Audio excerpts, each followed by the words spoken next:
നാട്ടിലെ സ്ഥലം വിറ്റ് കിട്ടിയതിന്റെ അഡ്വാൻസ് ആണ് സർ. ഇതും കൊണ്ട് നീ കോഴിക്കോട്ടെന്തിന് പോണ്? അത് പറയടാ, നിനക്ക് കുഴലിന്റെ ഇടപാടുണ്ടോ? ഇല്ല സർ. പിന്നെ ഈ പണം നീ എവിടെ എന്തിനു കൊണ്ടുപോകണം? പറയടാ. അതൊരു കുട്ടിയുടെ ചികിത്സയ്ക്കായി. നാളെ അവൾക്കൊരു ഓപ്പറേഷൻ ഉണ്ട്. ഏതാണ്ട് ഈ അവള്? എനിക്ക് പരിചയമുള്ളൊരു കുട്ടിയാണ് സർ. അതിന്റെ പേരില്ലേടേ? ഫാത്തിമ. ഫാത്തിമ. നിന്റെ പേരെന്തരെന്ന് പറഞ്ഞ? ബാലേന്ദ്രൻ. ബാലേന്ദ്രൻ. ഡോ യേശു ക്രിസ്തുവിനെ കുരിശിലെടുത്ത് വെച്ചെന്നൊക്കെ പറഞ്ഞ ചുമ്മാടേ. ഇതാ കാണണമെങ്കിൽ കണ്ടോ, പാത്തുമ്മേരെ ചികിത്സക്ക് ബാലേന്ദ്രൻ കാശും കൊണ്ട് പോന്നടേ. സാർ കളിയാക്കരുത്, ഞാൻ പറഞ്ഞത് സത്യമാണ്. ഇതല്ല സാർ പോലീസിന്റെ ഡ്യൂട്ടി, അല്ലെങ്കിൽ സ്റ്റേഷനിൽ വരുന്ന പാവങ്ങളോടുള്ള സമീപനം. എവരെ മാറ്റി നിർത്തിയാണ് ഈ പെട്ടിയെടുത്ത് ഷോറൂമിലായി. സർ.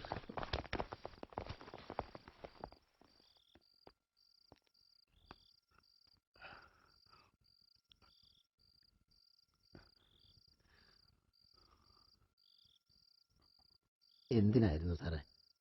സാറിന് ട്രെയിനിനങ്ങ് പോകാമായിരുന്നില്ലേ? ഒരു ട്രെയിൻ മിസ്സായി മറ്റൊരു ട്രെയിൻ കിട്ടും.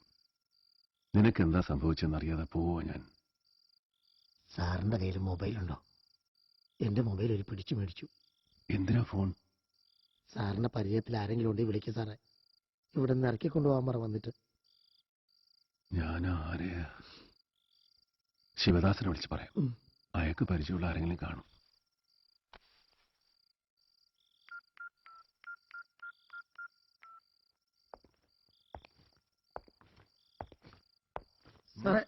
പാട്ടി കഴിവട മോനെ. ആരാടാ വിളിക്കണ? എടാ, ആര് വിചാരിക്കുന്ന കാര്യമല്ല, നിന്നെ എന്റെ ആത്തെടുത്തിട്ടാ ഞാനാ. ഞാൻ തന്നെ വിചാരിക്കുന്ന നീ ഇവിടെ നിന്ന് പാടാങ്കി. ഈ ഊത്ത് പയൽ നിന്റെ ആടായി.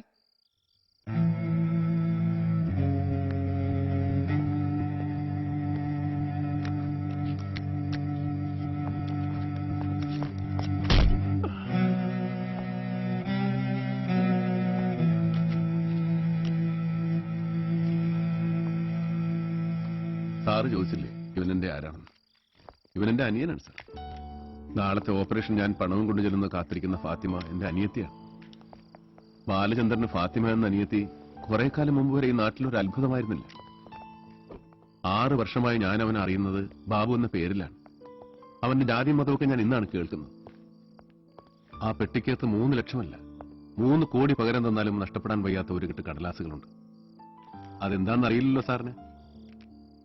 രാവും പകലും ഞാൻ നെഞ്ചിലെ നോവായി കൊണ്ടു നടന്ന് അക്ഷരങ്ങളായി വാക്കുകളായി പകർത്തിയ എന്റെ സങ്കല്പങ്ങൾ, എന്റെ സന്ദേഹങ്ങൾ, ഉത്കണ്ഠകൾ, എന്റെ കണ്ണീര്, ഭ്രാന്ത്, എന്റെ സ്വപ്നങ്ങൾ.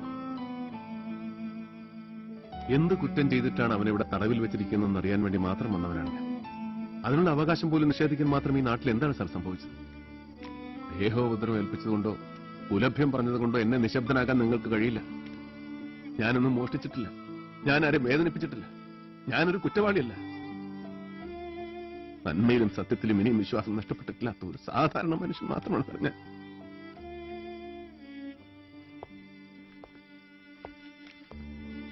ഇയാളെയും ആ ലോഡ്ജിലെ പയ്യനെയും പറഞ്ഞോട്ടേക്ക് സാർ.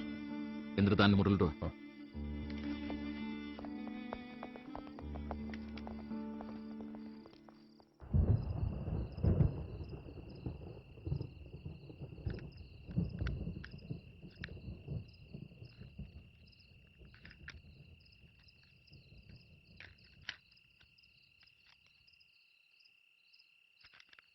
സാറിനെ ഞാൻ ഒരുപാട് കുറ്റം പറഞ്ഞിട്ടുണ്ട്. സാറിന് ജീവിക്കാൻ അറിയില്ലെന്നൊക്കെ. എന്റെ വിവരദോഷമായിട്ട് പുറത്തേക്കണം സാറേ. സാറിന് കാണിച്ച സ്നേഹമൊന്നും ഞാൻ എങ്ങും കണ്ടിട്ടില്ല, ഒരാളും കാണിക്കുകയില്ല. ആരിൽ നിന്നെല്ലാമോ എനിക്ക് കിട്ടിയ സ്നേഹമാണ് ഞാൻ നിനക്ക് തന്നത്. അത് നിന്നിൽ നിന്ന് മറ്റൊരാളിലേക്ക്. അങ്ങനെ പകർന്നു നൽകുന്ന സ്നേഹമാണ് ബാബു ഈ ലോകത്തെ തന്നെ നിലനിർത്തുന്നത്. സാറിന് കാത്തിരിക്കുന്നവർ ഞാൻ എത്തുമല്ലോ ബാബു സമയത്തിന് തന്നെ. ഫാത്തിമയുടെ ഓപ്പറേഷൻ സമയത്ത് നടക്കും. എഴുതി പൂർത്തിയാക്കിയ നോവൽ ഞാൻ ശിവദാസനെ ഏൽപ്പിക്കും. പിന്നെ ഞാനും പത്മയും കൂടെ നടത്തുന്ന യാത്ര, അതും സമയം തെറ്റും. ആ ചേച്ചിയെ സാറ് കല്യാണം കഴിക്കണം.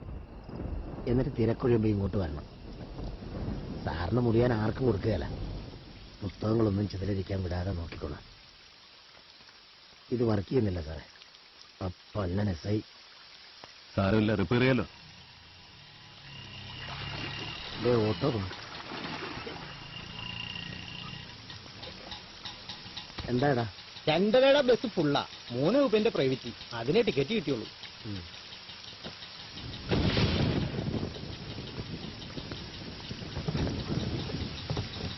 ടിക്കറ്റ് ഞാൻ വരും ബാബു. അതെന്താണെന്നറിയില്ല. നിനക്ക് നല്ലത് വരും. നല്ലതേ ചിന്തിക്കാവൂ, പ്രവർത്തിക്കാവൂ. നന്മ അത് ദൈവത്തിന്റെ മറ്റൊരു പേരാണ്. വരട്ടെ.